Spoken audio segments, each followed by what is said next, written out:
नमस्कार। चलिए आज भोजन के उस हैरत अंगेज सफर पर निकलते हैं जो वो हमारे शरीर के अंदर तय करता है। हम सब खाना खाते हैं, पर क्या कभी ये सोचा है कि मुंह में पहला निवाला डालने के ठीक बाद आखिर होता क्या है? असल में ना ये एक बहुत ही लंबी और दिलचस्प यात्रा की बस एक शुरुआत है। तो इस सफर के लिए तैयार है? ये जो रास्ता दिख रहा है ये है हमारी आहार नली।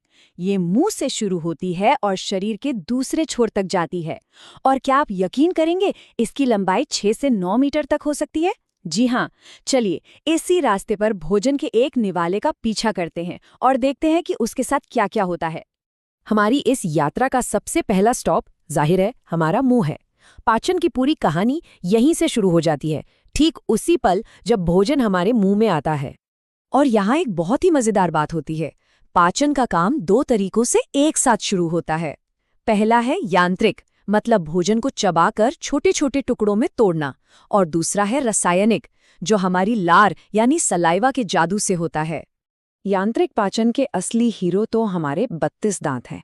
और देखिए, हर दांत का अपना एक खास काम बटा हुआ है।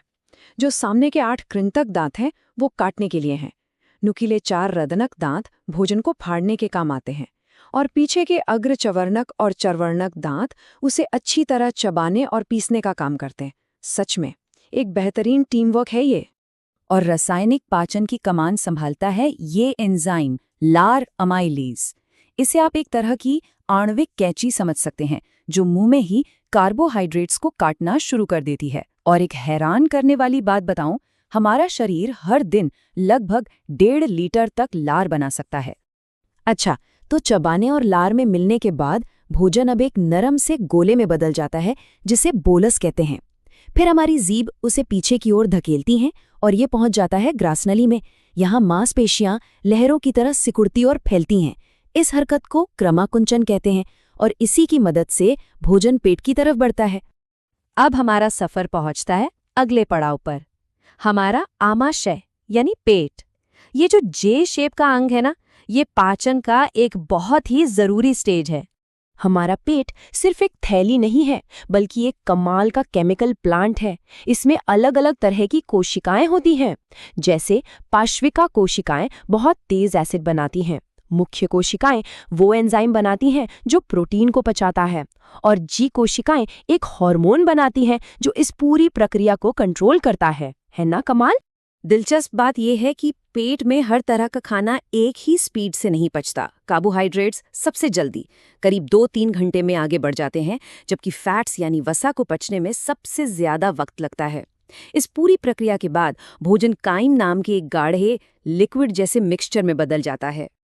और अब हम इस सफर के सबसे रोमांचक, सबसे अहम हिस्से में आ गए हैं, छोटी आंत। यहीं पर पोषक तत्वों को सोखने का असली जादू होता है।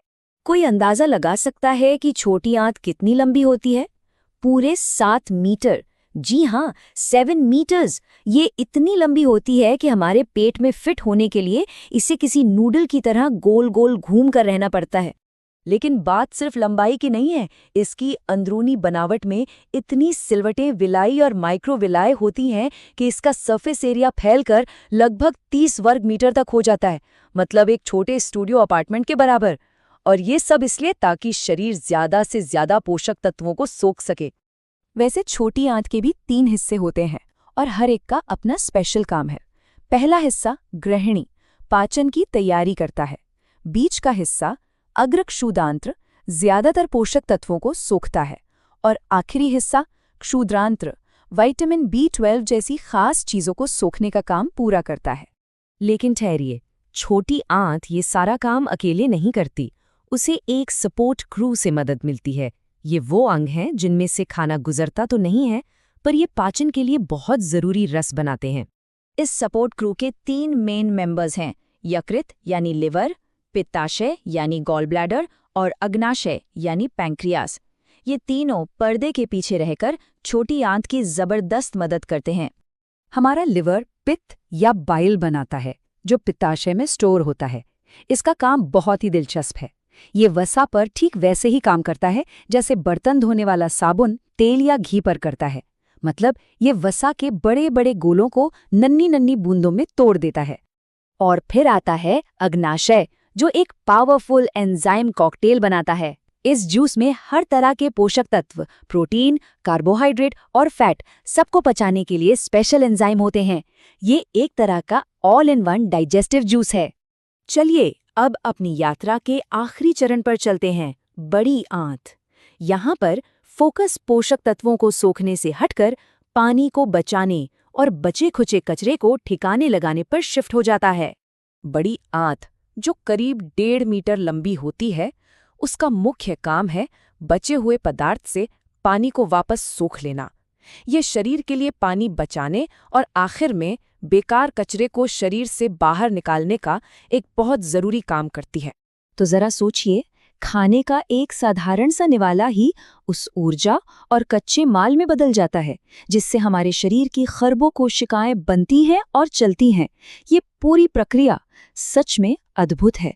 और सबसे बड़ी बात, ये पूरी की पूरी जटिल फैक्ट्री हमारे बिना कुछ सोचे समझे अपने आप चलती रहती है। ये हमें एक बहुत ही जरूरी सवाल पर लाकर खड़ा करता है। जब हमारा शरीर हमारे लिए इतनी मेहनत करता है, तो क्या हमें उसे सबसे अच्छा ईंधन नहीं देना चाहिए? इस पर एक बार जरूर सोचिएगा।